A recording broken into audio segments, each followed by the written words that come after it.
महाराष्ट्र राज्य शिक्षण संस्था महामंडळ पुणे यांच्या एक दिवसीय कार्यशाळेसाठी या व्यासपीठावर उपस्थित असलेले माझे विधिमंडळातील सहकारी आदरणीय निरंजनजी डावखरे, आदरणीय ज्ञानेश्वरजी म्हात्रे, मनीषाताई कायंदे, विजय नवल पाटील साहेब, आता जिथं आलेले Niranjan Hiranandani, Rawrane sir, Joshi madam, Nayak sir, Thorat sir, Raut sir आणि खास करून या कार्यक्रमाला ज्यांनी मला आग्रह केला ते मिलिंदजी बल्लाळ, त्यांचे सर्व सहकारी आणि या कार्यशाळेसाठी उपस्थित सर्व संस्थाचालक बंधू आणि भगिनींनो, सर्वप्रथम मी आपल्या सगळ्यांची जाहीर दिलगिरी म्हणण्यापेक्षा जाहीर माफी मागतो, कारण मला हा कार्यक्रम आटपून सांगलीला पोचायचा आहे आणि सांगलीला माझा बरोबर 1 वाजता दुसरा कार्यक्रम असल्यामुळं मला हा कार्यक्रम तुमच्यातून अर्धवट सोडून जावा लागणार आहे. त्याबद्दल आपल्या सगळ्यांची दिलगिरी आणि माझ्या ह्या सगळ्या कामामुळं तुमच्या कार्यक्रमामध्ये जो व्यत्यय निर्माण झालेला आहे त्याबद्दल आपल्या सगळ्यांची जाहीर माफी मागतो. 5 वर्षापूर्वी मला देखील आपल्या सगळ्यांबरोबर काम करण्याची संधी मिळाली होती, कारण मी राज्याचा उच्च व तंत्रशिक्षण विभागाचा मंत्री होतो. आम्ही सगळ्यांनी शपथ घेतली, 6 महिने झाले आणि करोनाचं सावट आलं. करोनामध्ये परीक्षा कशा घ्यायच्या हे देखील फार मोठं प्रश्नचिन्ह आमच्या समोर होतं. पण मला विशेषतः सगळ्या संस्थाचालकांना मनापासून धन्यवाद दिले पाहिजेत की जे फार मोठं संकट देशावर, महाराष्ट्रावर आपल्याला आलेलं दिसत होतं आणि त्याच्यामुळं शिक्षण क्षेत्रामध्ये काही वेगळ्या घडामोडी होतील अशा पद्धतीचं चित्र निर्माण झालं होतं. पण ज्यावेळी माझ्यासारख्या कार्यकर्त्यांना परीक्षा रद्द करण्याचा निर्णय घेतला आणि आधुनिक तंत्रज्ञान वापरण्याचा निर्णय घेतला, त्यावेळी याच महाराष्ट्रातल्या सगळ्या संस्थाचालकांनी देशामध्ये इतिहास घडवला आणि सगळ्यात चांगली ऑनलाईन एक्झाम या महाराष्ट्रामध्ये घेऊन दाखवली. ठीक आहे, काही गोष्टी वाईटातनं देखील चांगल्या घडत असतात. राज्याचा उच्च व तंत्रशिक्षण मंत्री असल्यामुळं मी परीक्षा रद्द केल्या याचा फायदा माझ्यासारख्याला एवढा मोठा झाला की जिल्ह्याच्या कानाकोपऱ्यात उदय सामंत कोण आहे हे ओळखायला लागले लोक. आणि मी एखाद्या जिल्ह्यात गेल्यानंतर उच्च व तंत्रशिक्षण विभागाचा मंत्री आला हे सांगण्याऐवजी विद्यार्थी सांगायचे की हा बघा परीक्षा रद्द करणारा मंत्री आला. आता पण मी जे उद्योग मंत्री म्हणून काही जिल्ह्यांमध्ये जातो, अनेक मुलं मला भेटतात आणि कधी कधी तर व्यासपीठावर येऊन सांगतात, साहेब धन्यवाद, पाया देखील पडतात. मी त्यांना सांगतो मी पाया पडण्या एवढा मोठा नाही बाबा, मी असं काय महान काम केलंय म्हणून तू माझे आभार मानतोय. ते म्हणाले, साहेब करोनाच्या वेळी मी फर्स्ट इयरला होतो, करोना संपला तेव्हा डायरेक्ट मी 3rd इयर पास झालो, म्हणून तुमचे आभार मानले पाहिजे. पण मला असं वाटतं की त्यावेळीची परिस्थिती होती आणि त्यावेळेच्या परिस्थितीमध्ये मला जे सगळ्यात जास्त सहकार्य जर कोणी केलं असेल तर ते संस्थाचालकांनी केलं, हे नम्रतापूर्वक मला या ठिकाणी सांगितलं पाहिजे. आज अनेक संस्था शैक्षणिक क्षेत्रामध्ये काम करतायत, दिग्गजांनी ह्या संस्था स्थापन केलेल्या आहेत आणि ह्या संस्था स्थापन करत असताना या संस्थेमधनं जे विद्यार्थी घडवण्याचं आपण काम करताय त्याच्यासोबत अनेक वेळा शासनानं तुमच्या बाजूने देखील निर्णय घेतलेले आहेत. आज सुप्रियाताई इथे येणार आहेत. शरद पवार साहेबांच्या नेतृत्वाखाली चालणारी रयत शिक्षण संस्था असेल, तिला क्लस्टर युनिव्हर्सिटी करण्याचं भाग्य माझ्या नशिबी आलं. निरंजन हिरानंदानी या ठिकाणी आहेत, त्यांची एक युनिव्हर्सिटी आहे, त्या युनिव्हर्सिटीला मान्यता देण्याचं भाग्य माझ्या नशिबी आलं. पहिली टेक्निकल आणि ॲग्रिकल्चर युनिव्हर्सिटी जी डी.वाय. पाटलांची कोल्हापूरला झाली, त्याला देखील मान्यता देण्याचं भाग्य माझ्या नशिबी आलं. आणि म्हणून मला असं वाटतं की संस्थाचालकांनी वेगवेगळ्या नाविन्यपूर्ण बाबी ह्या शिक्षण क्षेत्रामध्ये फार मोठ्या ताकदीनं आणल्या. म्हणूनच जगाच्या पातळीवर शिक्षण क्षेत्रामध्ये महाराष्ट्र हा संस्थाचालकांमुळं फार मोठा झालेला आहे, नाकारता येणार नाही. मध्ये एकदा मी JNU मध्ये गेलो होतो. आपल्याला सगळ्यांना माहिती आहे JNUची परंपरा, जवाहरलाल नेहरू युनिव्हर्सिटी, जिथं असं देखील सांगितलं जातं की राजकारणाला तिथे एंट्री नाही आहे, राजकारणी जर आले तर तिथं त्यांचा अपमान केला जातो, विद्यार्थी एवढे टॅलेंटेड असतात. मी जिथं कशासाठी गेलो होतो, माझं जिथं काहीच काम नव्हतं.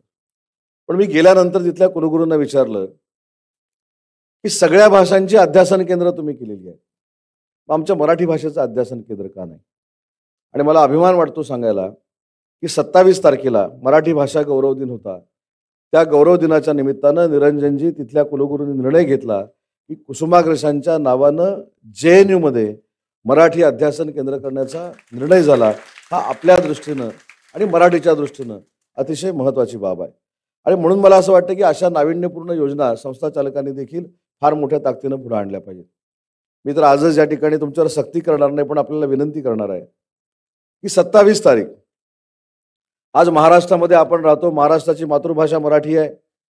मराठीवर अन्याय होणार नाही याची दक्षता आपण सगळ्यांनी घेतली पाहिजे.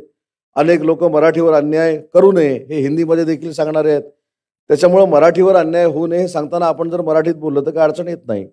आणि म्हणून संस्था चालकांसाठी पुढच्या 15 दिवसामध्ये आम्ही एक GR काढणार आहोत की 27 तारीख, 27 फेब्रुवारी मराठी भाषा गौरव दिन हा प्रत्येक उच्च व तंत्रशिक्षण विभागाच्या कॉलेजेसमध्ये, इंजिनिअरिंग कॉलेजमध्ये काहीही करून साजरा केला पाहिजे. कारण मराठी भाषा ही एवढ्या मोठ्या ताकदीची भाषा आहे, जी ज्ञानेश्वरांची भाषा होती, जी एकनाथांची भाषा होती, जी बहिणाबाईंची भाषा होती, ती भाषा आपल्या प्रत्येकाच्या संस्थेमध्ये मराठी भाषा गौरव दिन म्हणून साजरा करायला कुठं काय अडचण आहे असं मला वाटत नाही. आणि म्हणून सगळ्या संस्था चालकांना माझी विनंती राहणार आहे की हा उपक्रम देखील भविष्यामध्ये आपण सगळ्या संस्थांमध्ये सुरू केला पाहिजे.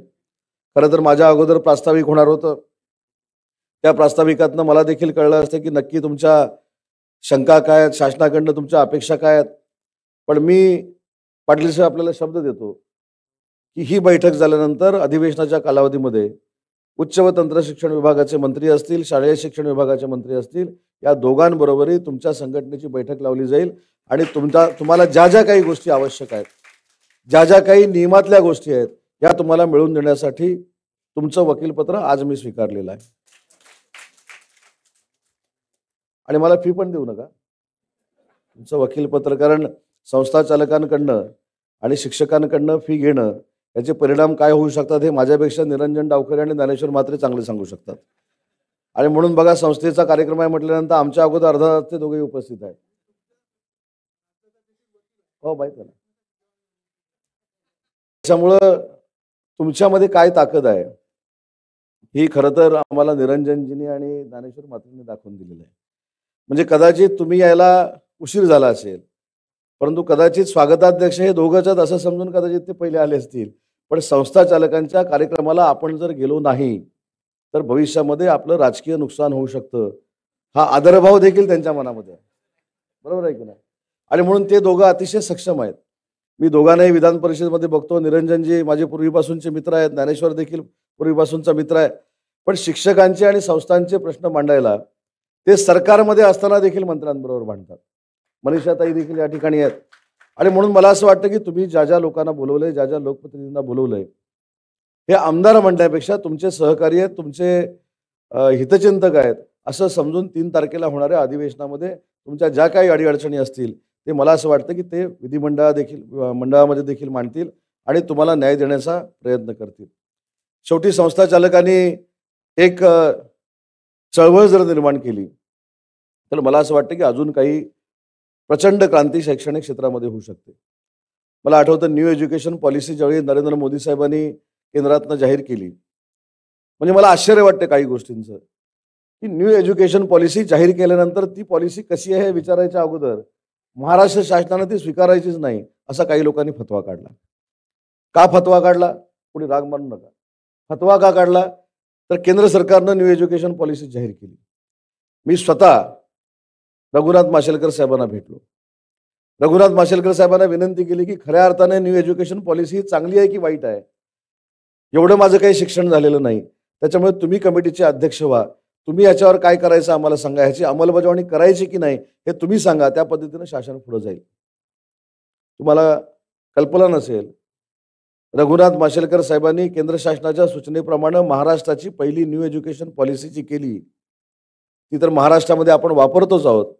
पण देशातली अनेक राज्य माशेलकर साहेबांनी केलेल्या न्यू एज्युकेशन पॉलिसीचा अभ्यास करतात आणि त्यांच्या राज्यामध्ये ती न्यू एज्युकेशन पॉलिसी सुरू करतात.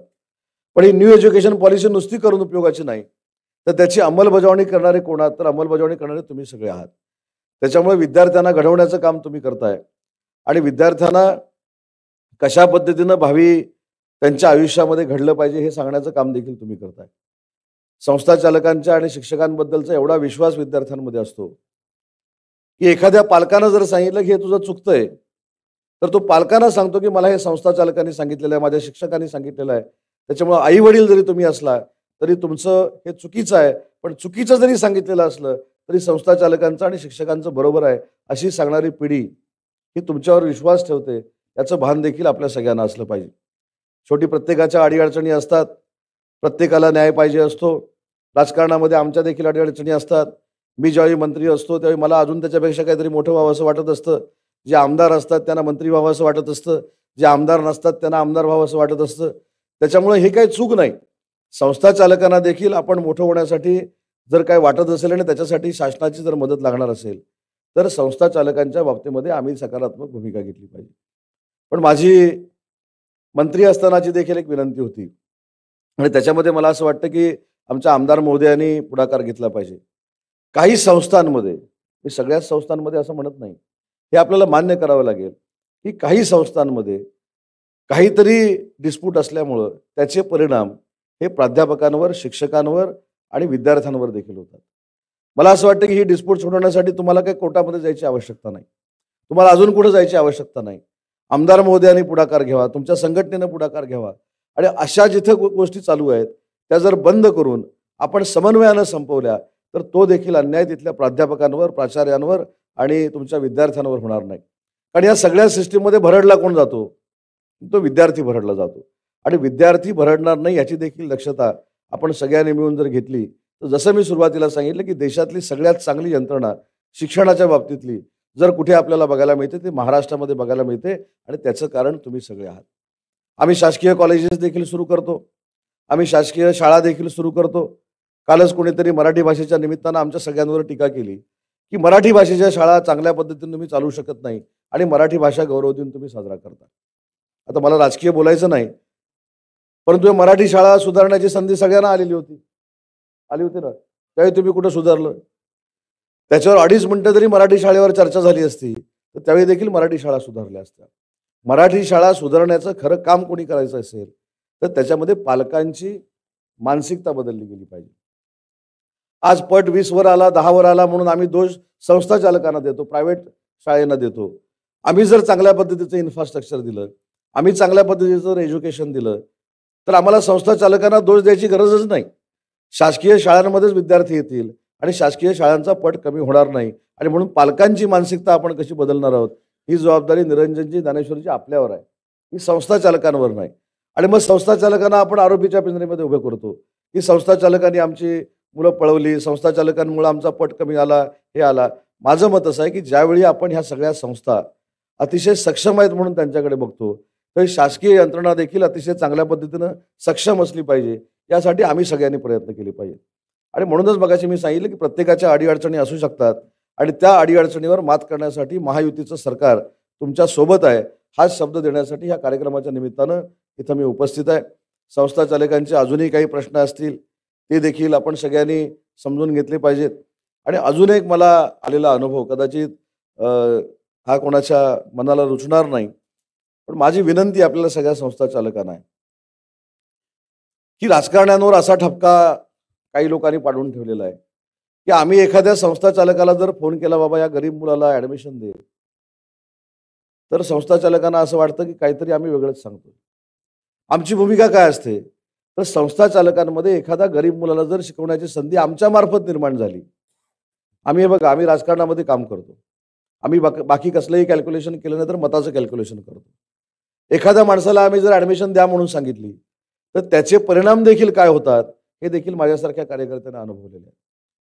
त्याच्यामुळे तक्रारी होतात, मग त्याच्यामध्ये अजून काय काय होतं, त्याच्यामध्ये आपण एवढं चांगलं शिकवतो तेवढं तुमच्या शिकवण्याबद्दल आक्षेपच कोणी घेतलेला नाही. तुमच्या संस्थांमध्ये जर चांगलं शिकवलं गेलं नसतं तर माझ्यासारख्या कार्यकर्त्यांना तुमच्या संस्थेमध्ये मुलाला ॲडमिशन द्या असं सांगण्याचा फोनच केला नसता. आणि म्हणून कुठेतरी संस्था चालकांनी हे थोडं, जसं सरकारची मदत आपल्याला पाहिजे, सरकार तुमच्या सोबत आहे, आम्ही तुमच्या सोबत आहोत, आम्ही सगळं तुमच्यासाठी करू, पण कुठेतरी अशा राज्यस्तरीय संमेलनांमधनं कुठेतरी हा देखील विचार होणं गरजेचं आहे की जी गरिबांची मुलं आहेत, ज्या गरिबांच्या मुलांना आज कुठं संधी मिळत नाही, त्याच्यामध्ये अनेक संस्था काम करत आहेत, मी नाही असं म्हणत नाही, अनेक मोठ्या संस्था गरिबांच्या मुलांसाठी शिकवत आहेत, त्याच्याबद्दल देखील दुमत असण्याचं काही कारण नाही. पण मी ज्या मतदारसंघातनं येतो तो मतदारसंघ जर बघितला तर तो शैक्षणिकदृष्ट्या कितीपत पुढे गेलेला आहे. आज आम्ही ठीक आहे मेडिकल कॉलेज काढलं, इंजिनिअरिंग कॉलेज काढलं, अजून सगळी कॉलेजेस काढली. पण काही संस्थांच्या ज्या शाळा आहेत, या शाळांमधनं आमची अपेक्षा काय असते? जाहीरपणानं बोलू ना पाटील साहेब. आमची अपेक्षा काय असते? कुठेतरी मुलाला ऍडमिशन द्या. आणि ज्या संस्था चालकांच्या ज्या ठिकाणी शाळा आहेत, त्या शाळांमध्ये ज्यावेळी शिक्षक भरती येते, ज्यावेळी शिपाई भरती येते किंवा अन्य काही गोष्टी येतात, त्या जी शाळा ज्या गावामध्ये आहे, ज्या तालुक्यामध्ये आहे, त्या लोकांना प्राधान्य द्या. ह्याच्या पलीकडे आमचं म्हणणं काहीच नसतं. आणि संस्था चालकांबद्दल कॉन्ट्रोवर्सी निर्माण कुठनं होते, तर ती इथनं होते की आमचा शिपाई भरला नाही, आमचा शिक्षक भरला नाही.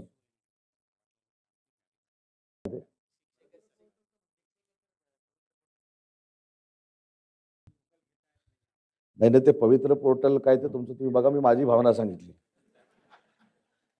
पवित्र पोर्टल आता सर कसं आहे की आता ह्याच्यामध्ये माझी पण 25 वर्ष राजकारणामध्ये गेलेली आहे. त्याच्यामुळे पवित्र पोर्टल मला तुमच्यावर आक्षेपच घ्यायचा नाही. आणि तुमच्यावर तर मी हा आणि नागपूरचे फडणवीस साहेब आहेत, त्यांच्यावर आक्षेप तर मी घेऊ शकत नाही. माझा मुद्दा सर एवढाच आहे की मी माझ्या नजरेतनं सांगतो की माझ्याकडे संस्था जी आहे, आता सुप्रियाताईंचं इथे आगमन होतंय, त्यांच्या संस्थेचं नाव घेऊन मी सांगतो.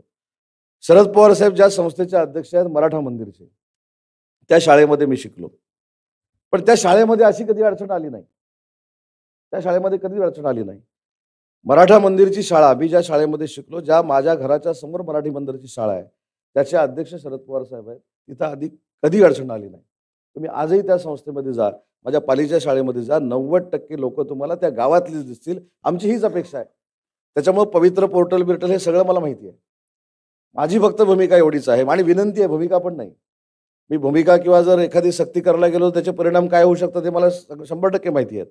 माझं फक्त एवढंच म्हणणं आहे की आमच्यामध्ये, मी राज्यकर्त्यांमध्ये, आमदारांमध्ये असेल, खासदारांमध्ये असेल, आणि संस्था चालकांबद्दल नाराजी कशामुळं होऊ शकते, तर आमची भूमिका कुठेतरी अशी असते की तो शिपाई आमच्या गावातला लागला पाहिजे, तो शिक्षक आमच्या गावातला लागला पाहिजे, जो शिक्षक 10-10 वर्ष तुमच्या संस्थेमध्ये काम करतोय त्याचाच प्रस्ताव तुम्ही पाठवला पाहिजे, तो शिक्षणाधिकाऱ्याकडे गेला पाहिजे, तो 10 वर्ष काम करत असताना नवीन आलेल्या शिक्षकाचा जिथं ही आमची प्रॅक्टिकल मागणी असते.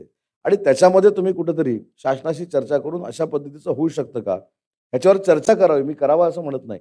आणि दोन्ही तुमच्या मतांवर निवडून आलेले दोन्ही इथं आमदार आहेत, मनीषाताई इथं आहेत, हे कुठेतरी याच्यावर चर्चा होणं गरजेचं आहे.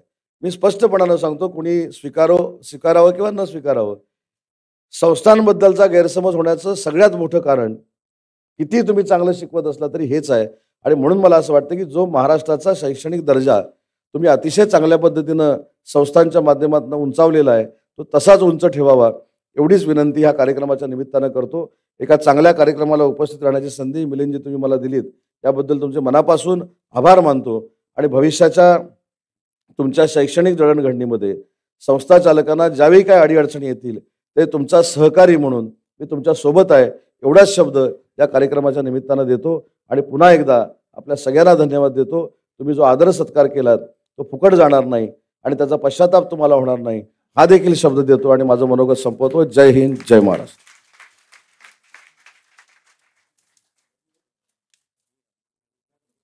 नेहमीप्रमाणे अतिशय उत्स्फूर्त आणि सुंदर बॅटिंग सरांनी केलेली आहे.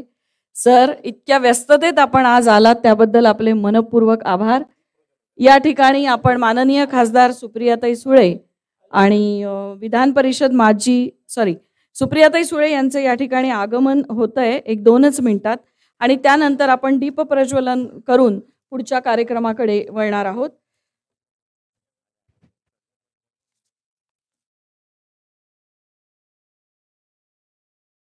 आजच्या अधिवेशनाच्या अध्यक्षा आणि खासदार सुप्रियाताई सुळे यांचं 1-2 मिनिटात या ठिकाणी आगमन होणार आहे. उदय सामंत सरांना खरं जायचंय, परंतु ते ताई येत आहेत म्हणून थांबले आहेत.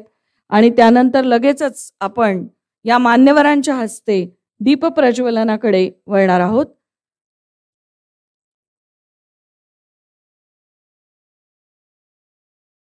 महामुंबई शिक्षण संस्था संघटना मुंबई ठाणे यांनी आयोजित केलेल्या महाराष्ट्र राज्य शिक्षण संस्था महामंडळाच्या 35व्या अधिवेशनाच्या निमित्तानं इथे उपस्थित असलेल्या विविध संस्थांच्या संचालकांचं देखील मनपूर्वक स्वागत. आपण इतक्या मोठ्या संख्येनं या ठिकाणी उपस्थित आहात.